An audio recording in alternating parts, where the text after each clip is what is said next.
이 시간 하나님 말씀 보겠습니다. 하나님 말씀은 구약성경 1288쪽이죠. 요나서 2장 7절에서부터 10절입니다. 감사라는 게 무엇입니까? 모르시는 분은 한 분도 안 계실 겁니다. 아무 대가나 값없이 그저 주어진 것에 대한 마음이 감사잖아요.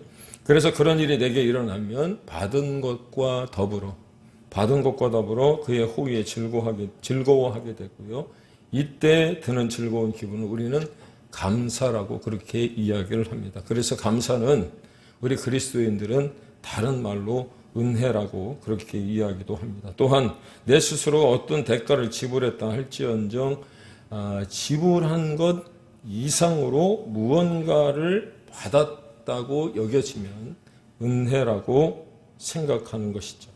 어떤 게 있을까?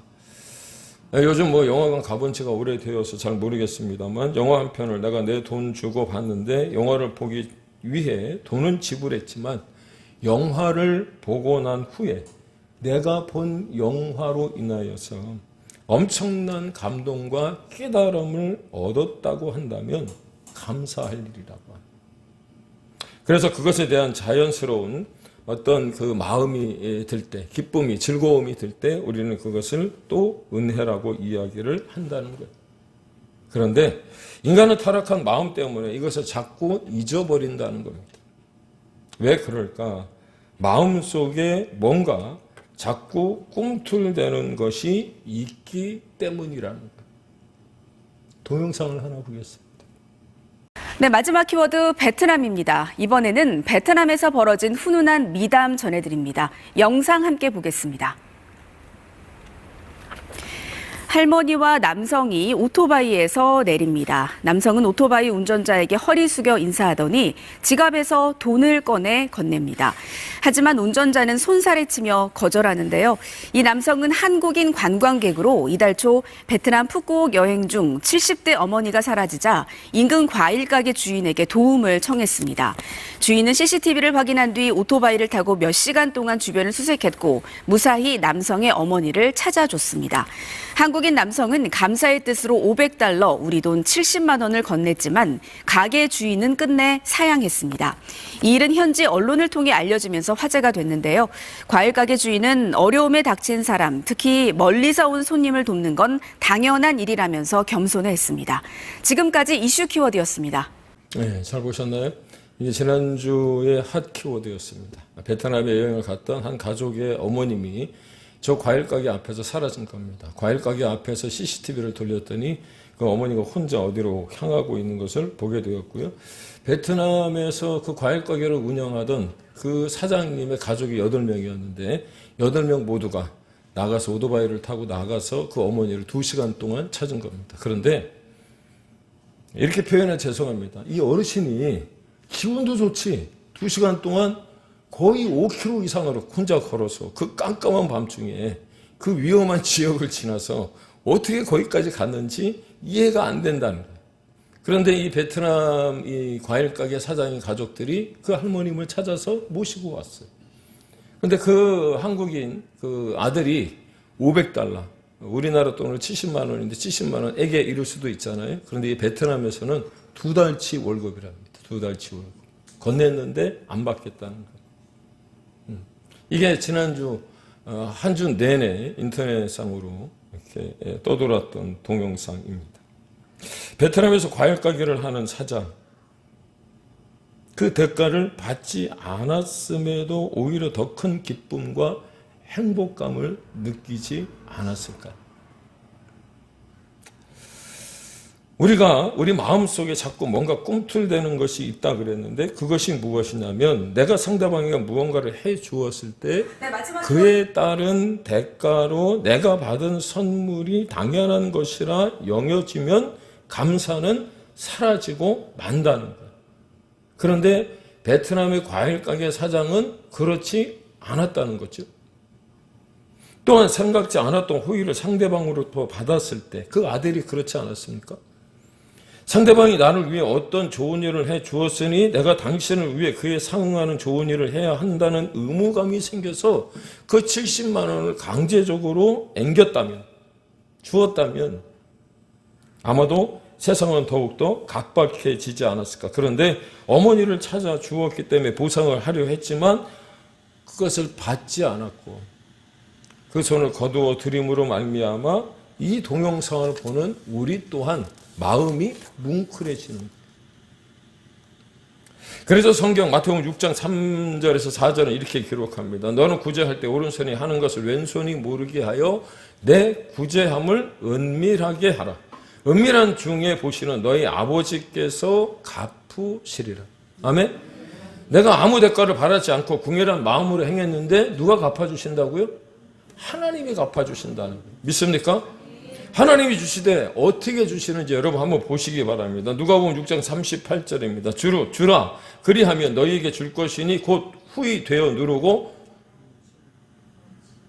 흔들어 넘치도록 하여 나에게 안겨 주리라. 믿습니까? 그래.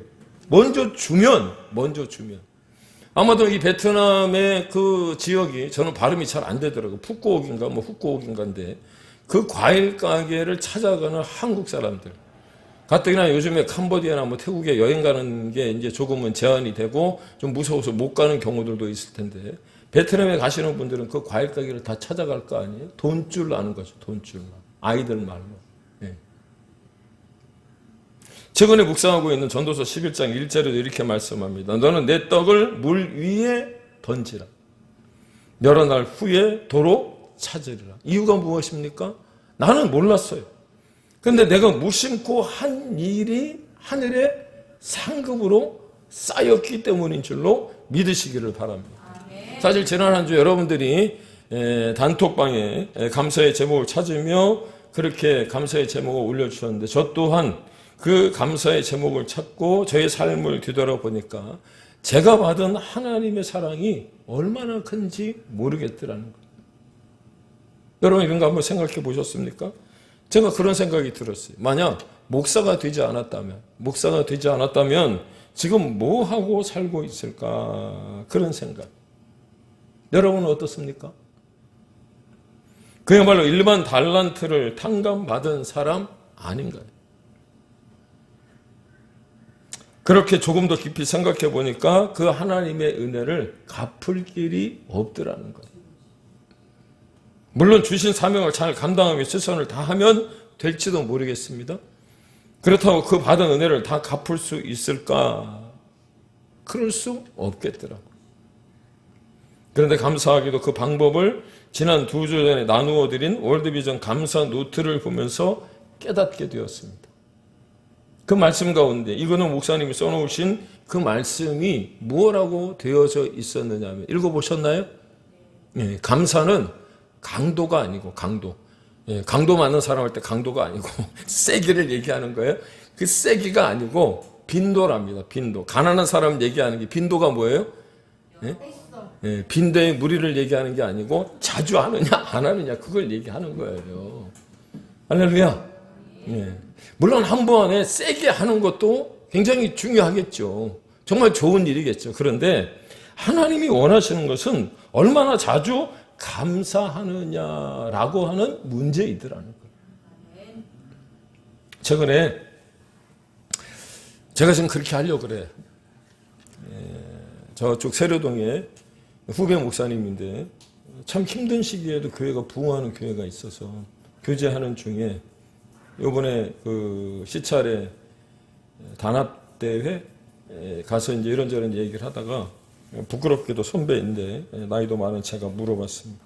목사님, 배워야 되는 거예요. 물어야 되는 거예요. 뭔가 배우려면 여러분 묻지 않으면 안 돼요.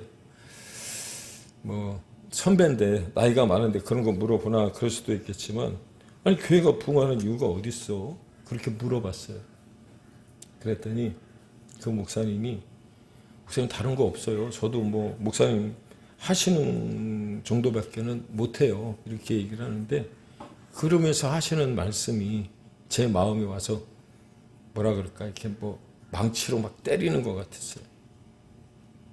제가 하는 것 중에 한 가지가 있기는 한데 그것 때문에 부흥하는 것 같아요. 이렇게 얘기를 하시더라고요. 그래서 뭐냐고 그랬더니 없는 살림에 매주 5만 원씩 감사헌금을 드린다. 목사임에도 불구하고 때로는 목사가 그런 거 놓칠 때가 많거든. 돈이 없다고 그냥 주정헌금하고 11조만 또 선교헌금이나 건축헌금만 드릴 때가 있는데 그 목사님은 아이가 넷이에요. 근데 요번에 살던 집에서 갑자기 재개발이 되면 나가라고 했는데 어떻게 해야 되나 하나님 앞에 기도하는 중에 성대 앞에 주공아파트가 돼서 34평에 들어갔어. 뭐 다자녀이니까 혜택을 좀 보기도 했겠습니다만 매주 5만 원씩 자기는 무조건 하나님 앞에 드린다는, 돈이 있든 없든. 근데 아마도 하나님을 그것을 기쁘게 보신 것 같아요. 이렇게 말씀을 하시는데 제가 막 가슴이 막 망치로 막 때리는 것 같더라. 하나님이 원하시는 것은 얼마나 자주 감사하느냐 하는 그런 생각이 들었습니다. 그렇습니다. 그 어떤 누가 하나님이 우리에게 값없이 베푸신 그 사랑에 보답할 수 있을까? 그 어떤 것으로도 예수 그리스도의 죽음으로 베푸신 은혜의 구원의 은혜를 갚을 수 있겠는가? 그런데 그래도 갚아야만 한다면, 그렇게 말하는 사람들이 있어서 내가 갚고 싶다면 어떤 것으로 갚을 수 있을까 생각을 해보니까 이것을 갚을 수 있는 유일한 길이 있다면, 아니 갚는 것이 불가능하지만 갚을 수 있는 유일한 길이 있다면 무엇일까 생각을 해보니까 감사더라고요. 감사. 그러므로 진정한 감사는 과거에 받은 은혜를 돌아보며 하나님의 은혜의 풍성함을 크게 기뻐하는 것인 줄로 믿습니다. 나아가 하나님의 은혜를 알면 감사하게 되고요. 감사하면 그것으로 인해 인생이 풍족해진다라고 하는 거죠. 오늘 본문은 우리에게 그것을 가르쳐 줍니다. 그리고 이 본문은 우리에게 너무나도 잘 알려진 요나에 관한 이야기입니다. 하나님께서 니느웨로 가라고 하는 명령을 하셨음에도 불구하고 마침 다시스로 가는 배가 있어서 그 다시스로 가는 배에 올랐다가 풍랑을 만나서 큰 물고기 뱃속 안에 들어간 사건. 교회를 다니시는 분들이면 다 아는 이야기 아닙니까?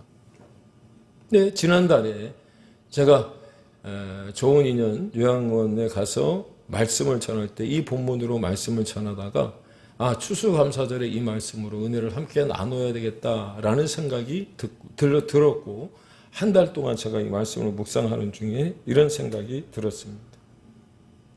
사랑하는 여러분, 요나가 물고기 뱃속에 들어 앉아서 무엇을 했죠? 기도했죠. 기도. 여러분 같으면 여러분이 곧 요나잖아. 요나. 요나 같을 것 같은데 그런 상황에서 기도할 수 있었을까? 죽는 게 낫다라는 생각이 들지 않았을까요? 그런데 요나는 기도하고 있더라는 것. 뿐만 아니라 이제 죽게 되었으니 살려달라고 하는 기도가 아니더라는 것. 2절입니다. 자신이 받는 고난으로 말미암아 여호와께 불러 아뢰었고 스올의 뱃속에서 부르짖었답니다. 이 기도가 얼마나 우리에게 놀라운 사건으로 받아들여지느냐. 뭐라 그랬다고요? 자신이 받는 고난으로 말미암아 여호와께 불러 아뢰고 스올의 뱃속에서 부르짖었다는 거예요. 더 놀라운 것은 이 기도의 내용 가운데 요나가 뭐라고 말하고 있는지를 다시 한번 보시기 바랍니다. 주께서 내게 대답하셨고 주께서 내 음성을 들으셨다. 솔직하게 말해서 이게 말이 되느냐 싶었습니다. 택도 없는 이야기잖아요. 물고기 뱃속에 들어가기 전에 다시스로 가는 배에서 풍랑을 만났을 때 요나가 이렇게 기도했다 그러면 그럴 수 있지. 고개가 끄덕여질 수 있어요. 근데 지금 요나는 어떤 기도를 드리고 있느냐면 물고기 뱃속에서 하나님이 대답하실 것이고 들으실 것이다 라고 기도하고 있고요. 그렇게 부르짖고 있더라는 거예요. 사랑하는 여러분, 우리에게도 이런 믿음이 있기를 주님의 이름으로 축복합니다. 달리 말하면 언젠가도 말씀을 드렸듯이 하나님이 응답하실 것을 믿고, 아니 응답하신 것으로 믿고 미리 기도한 거예요. 믿습니까? 영어 성경에도 보니까 과거 시제로 되어 있더라고요. 하지만 더 뻔뻔한 게 있었어요. 그게 무엇이냐면 불순종할 때는 언제고 물고기 뱃속 안에 들어 앉아 있으니까 지금 뭐 하자는 거예요. 응? 뿐만 아니라 애교 섞인 요나의 모습도 보이더라고요. 4절에 보니까 내가 주의 목전에서 쫓겨났을지라도 알기는 잘 알아. 그런데 다시 주의 성전을 바라보겠다. 요나잖아, 요나. 누구라고요? 나라고요. 요나라니까. 여기서 우리의 모습이 보이지 않습니까? 하나님이 들으시기에 좋은 말만 찾아 하고 있는 건 아니냐는 거예요. 한 걸음 더 가관인 것을 제가 찾았어요. 9절에 뭐라고 그랬냐면 나는 감사하는 목소리로 주께 제사를 드리며 나의 소원을 주께 갚겠나이다. 아니, 물고기 뱃속에 들어갔는데 무슨 소원을 갚아? 뭐가 감사해? 그래요, 안 그래요? 도저히 잘 모르겠어요. 무슨 말씀을 드리는지. 지금 이 안이 물고기 뱃속이라고 생각을 해보세요. 주일학교 어린이들, 우리 주일학교 아이들 그 설교할 때 그러잖아요. 여기가 물고기 뱃속이에요. 네. 그러면서 한다는 소리가 구원은 여호와께 속하였나이다. 아멘. 참 당돌하면서도요. 참 어처구니가 없기도 하고요. 참 애교 섞인 어떤 목소리로 아마도 하나님 앞에 그렇게 부르짖은 것 같아요. 그런데 자신을 살려주신다면, 구원해 주신다면 하나님께 맹세한 것을 이루고 싶다라고 말하는 이 장면. 이 말씀을 묵상하는데 마치 삼손이 떠오르는 겁니다. 드릴라에게 속아 눈이 다 뽑힌 채로 블레셋에게 잡혀가서 삼손이 맷돌을 굴리다가 머리가 자란 그 순간 하나님 앞에 뭐라고 기도했어요? 이번만 나를 강하게 하사. 이번만 나를 강하게 하사. 자신의 눈을 뺀 블레셋 사람에게 원수를 단번에 갚게 해달라고 기도한 것과 거의 흡사한 모습이더라고 합니다.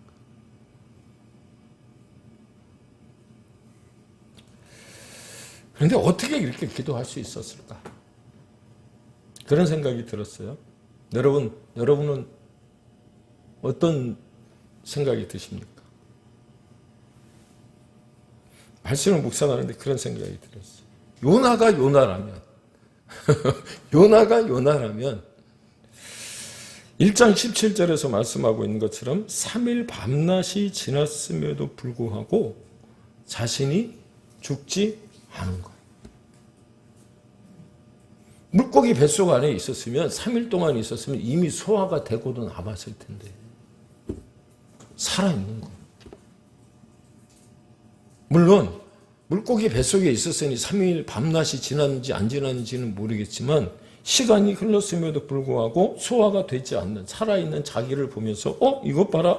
내가 이미 큰 물고기 윗속에 소화가 되었어도 진즉 되었어야 하는데 이게 무슨 일이지? 그러면서 요나가 생각했던 것 중에 하나가 무엇이냐면 아마도 고린도서 10장 13절의 말씀이 아닐까? 사람이 감당할 시험 밖에는 너희가 당한 것이 없나니 오직 하나님을 믿부사 너희가 감당하지 못할 시험 당함을 허락하지 아니하시고 시험 당할 즈음에 또한 피할 길을 내서 너희로 능히 감당하게 하시느니. 아멘. 할렐루야. 어쩌면 요나가 이 말씀 그대로를 믿고 있었는지 모르겠다라는 생각이 드는 거예요. 사랑하는 여러분, 우리에게도 이와 같은 믿음이 있기를 주님의 이름으로 다시 한번 주관을 드립니다. 그렇습니다. 물고기 뱃속에서 요나가 드리는 기도는 참담한 심정에서 불평과 원망을 드러내놓고 하나님 앞에 헛소리 한 게 아니고요. 하나님을 향한 기대가 담긴 감사였다는 거예요. 그야말로 빌립보서 4장 6절의 말씀처럼 염려하기보다는 그 모든 일에 기도와 간구로 구할 것을 감사함으로 하나님께 아뢰었다라고 하는 것 여러분 기억할 수 있기를 축복합니다. 달리 말씀을 드린다면 언젠가도 말씀을 드렸던 것 같은데 우리 또한 우리가 기대하고 바라던 바가 아닐지라도 요나처럼 미리 응답받을 것을 기대하고 기다리면서 감사할 수 있기를 소망합니다. 아멘. 미리. 미리입니다, 미리. 정강 목사님이라고 하시는 분이 계세요. 그분이 쓰신 평생 감사라고 하는 책이 있습니다. 감사에 대한 설교를 준비할 때 제가 참조하는 책 가운데 하나인데 여기에 어떤 내용이 담겨져 있냐면 여러분들에게 읽어드릴게요. 우리는 내일을 알지 못하고 인생길을 살아간다. 아니 한치 앞도 내다보지 못하고 인생길을 걸어간다. 더 솔직히 말하면 지금 일어나는 일도 그 뜻을 다 이해하지 못한다. 왜 그런 일이 일어났는지 온전히 이해하지 못한다. 오랜 시간이 지나고 나서야 왜 그때 그 일이 일어났는지 깨닫는다. 그리고 그제서야 감사한다. 하지만 뒷북치는 사람이 인생에서 성공하기는 힘들다. 무엇이든지 성공하려면 앞북을 쳐야 한다. 그래야 사람들이 따르는 지도자가 되는 것이다. 감사도 뒤늦게 치는 뒷북 감사는 효력이 약하다. 앞북 감사를 드려야 주님이 더욱 기뻐하시고 인생길을 활짝 열어주신다. 범사 감사가 바로 앞북을 치는 감사다. 무슨 일이 일어날 때마다 항상 앞북을 치며 범사에 감사하는 습관이 중요하다. 감사는 형통을 과시하는 액세서리도 아니고 인생의 고통과 상관없는 사치품도 아니다. 범사 감사는 인생의 양지와 음지 모두에서 교만하지도 않고 비굴하지도 않고 하나님을 기억하는 것이다. 앞북 감사로 하나님의 마음을 고동치게 하자. 이 책 가운데 내용이 그렇게 적혀져 있더라고요. 그렇습니다. 추수감사절이 돌아오면은요, 이제 한 해가 다 지났다라고 하는 것을 우리가 느끼게 되어지는데, 그래서 올 한 해를 뒤돌아보면 혹여 올 한 해 정말 애쓰고 수고했음에도 불구하고 아무런 소득이 없는 것 같이 여겨져서 우리의 입에서 원망과 불평이 나올 수도 있을지 모르겠습니다. 아니요, 하나님의 역사하시면 하루아침에 할렐루야, 그 환경과 상황이 바꾸어질 것을 믿으시고 미리 감사할 수 있는 우리가 되기를 주의 이름으로 축복합니다. 2025년이 얼마나 남았어요? 이제 기껏해야 한 50여일 정도 남았을까요? 아직 남아있잖아요. 아직 우리에게는 한 달 반이라고 하는 시간이 남아있다라고 하는 겁니다. 지금 당장 뭔가 내가 이루고자 했던 것 이루지 못했다고 할지라도 하나님은 하루아침에 한밤 가운데 여러분 역사하심으로 말미암아 여러분의 꿈을 이루어 주실 것을 믿으시고 미리 감사하는 거예요. 미리. 예. 뒷북 감사가 아니라 앞북을 치는 감사로 범사의 감사함으로 그리고 미리 감사하셔서 하나님의 마음을 감동시킬 수 있는 하나님의 마음을 요동치게 할 수 있는 우리가 되기를 예수님의 이름으로 축복합니다. 아멘. 왜 그렇게 해야 되느냐? 그렇게 감사할 때 하나님께서 요나를 축복하시더라고요. 아멘. 어떤 축복이요? 기적을 가져오게 하더라는 거예요. 오늘 설교의 제목이 무엇입니까? 감사할 때 찾아오는 기적이잖아요. 그렇습니다. 감사는 기적을 가져오게 하는 줄로 믿습니다. 그렇다면 물고기 뱃속에서 감사하였던 요나에게 어떤 기적을 하나님이 허락하셨을까? 어떤 은혜를 베푸셨을까? 어떤 복을 주셨을까? 하나만 여러분 좀 알았으면 좋겠는데요. 그게 무엇이냐면 여유라고 하는 거예요. 여유. 요즘 사람들에게 여유가 별로 없어요. 저도 무슨 장을 맡고 났더니 얼마나 시간이 바쁘고 얼마나 일이 많은지 여유를 찾지를 못하겠는 거예요. 그런데 이 말씀을 묵상하다가 하나님이 제게 필요한 것이 바로 이 여유라고 하는 것을 알게 하시는구나. 아무리 바빠도 아무리 일이 많아도 그 가운데 여유를 찾을 수만 있다면 그것도 하나의 은혜이겠거니 그런 생각이 들더라고요. 그렇습니다. 임의적인 해석이요 우화적인 해석일지 모르겠습니다만 물고기 뱃속이라고 하는 것은 어쩌면 무덤과도 같은 곳 아닐까요? 그런데 그 속에서 요나가 감사를 찾으니까 하나님은 어떤 여유를 베푸셨느냐? 기도하게 만드셔. 믿습니까? 여러분, 내가 급박한 상황이 닥치면은요, 누가 갑자기 옆에서 쓰러지거나 또 병원에 가야 될 일이 있으면은요, 여유를 못 찾아요. 우리 권사님이 한번 앰뷸런스를 타고 아주대병원에 가신 적이 있습니다. 옆에 따님들은 정신을 못 차리시더라. 어떻게 해야 될지 모르겠다. 119가 오니까 더 막 놀래갖고 가만히 있어봐. 가만히 있어봐. 천천히 차근차근 저처럼 성질 급한 사람이 오히려 여유를 찾는 거예요. 권역센터에 들어갔는데 응급실에 저는 혼자 들라닥거리고 관계자인 줄 알았대요. 그만큼 여유를 찾으니까 병원 관계자, 병원에 한 사람밖에 보호자 못 있잖아요. 그런데 그 병실에 3사람이 들어가서 우리 가족은 있는 거예요. 왜? 여유를 찾은. 관계자인 줄 알았대, 관계자.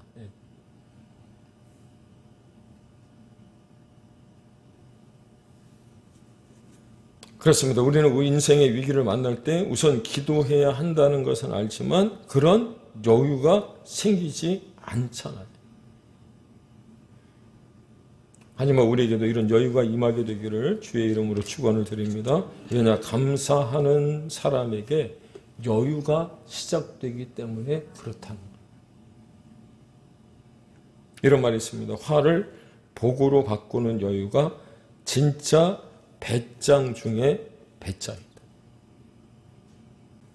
우리가 만나게 되는 수많은 급박한 상황에서 여유를 찾게 되면 무엇이 일어납니까? 기적이 일어나는 줄로 믿습니다. 보십시오. 9절에서 10절에 보시면 요나가 비록 3일이 지난 다음에서야 감사하다는 말을 꺼내기는 했지만 하나님께서 물고기에게 명하셔서 요나를 육지에 토해냈잖아요. 사랑하는 여러분, 요나가 왜 요나인 줄 아십니까? 요나도 처음에는 감사가 나오지 않았을 거예요. 물고기 뱃속에 들어앉았는데 무슨 감사가 나오겠습니까? 냄새는 나지, 그 속은 좁지, 먹는 건 뭐 이렇게 많이 먹는지, 도대체 윗속으로 들어오는 거는 엄청난 양의 뭐가 들어오지.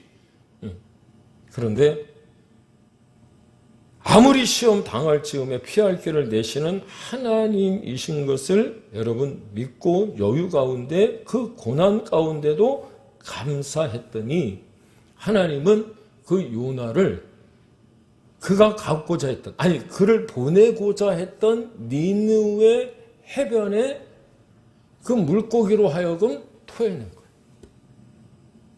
여러분 물고기가 사방팔방 안 돌아다니는 데가 어디 있어요. 그런데 그 물고기가 니느웨 해변인지 어떻게 알고 그 니느웨 해변에다가 요나를 토해놓겠습니까?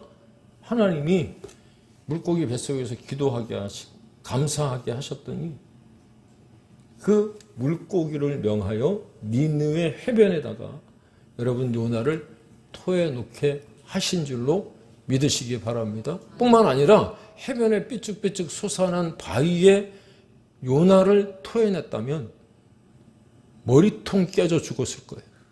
그런데 고운 백사장 위에. 왜? 하나님의 일을 감당해야 됩니다. 그런데 그 일이 어떻게 일어나느냐? 요나의 입에서 하나님 감사합니다 라고 하는 이야기가 들려졌을 때. 믿습니까? 네.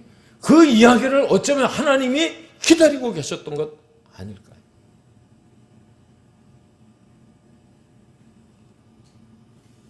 그래서 하나님의 마음을 움직이게 하는 것은 바로 감사이고요. 감사는 기적을 낳습니다. 여쭤보겠습니다. 두 남자가 있습니다. 한 사람은 입만 열면 주변에서 감사하다는 말을 하며 밝게 살아갑니다. 항상 주변을 기분 좋게 합니다. 그런데 한 사람은 입만 열면 불평입니다. 짜증입니다. 불만만 토하여 냅니다. 항상 주변에 신경질 나게 합니다. 여러분이 사장이라면 누구를 채용하시겠습니까? 여러분이 두 사람 중 한 사람과 결혼해야 한다면 누구와 결혼하시겠습니까? 이미 결혼해서 너무 감사한데 이 추수절에 하나님께 나와 예배를 드리는 우리들 중에 비록 내 삶이 요나보다 더한 상황에 놓여 있다고 할지라도 비극적인 상황에서 감사하였던 요나처럼 감사하며, 어떤 감사요? 미리 감사, 앞북치는 감사, 범사에 감사하며, 할렐루야! 하나님께서 주시는 축복이 우리의 삶 가운데 임하게 될 줄로 믿으시기를 바랍니다. 결론입니다. 하나님을 믿는 자들과 믿지 않는 자들의 차이가 있다면 감사할 수 없는 상황에서도 감사할 수 있는 사람이 하나님의 사람들의 특징이라고 하는 것. 그래서 믿지 않는 자들과의 차이가 거기서 나는 거죠. 그렇습니다. 감사는 우리로 하여금 새롭게 출발할 수 있는 기점을 제공하기 위해, 감사로 하나님이 주시는 축복의 삶을 사시고 그 기적의 주인공이 바로 여러분이 다 되시기를 예수님의 이름으로 축원을 드립니다. 기도하겠습니다.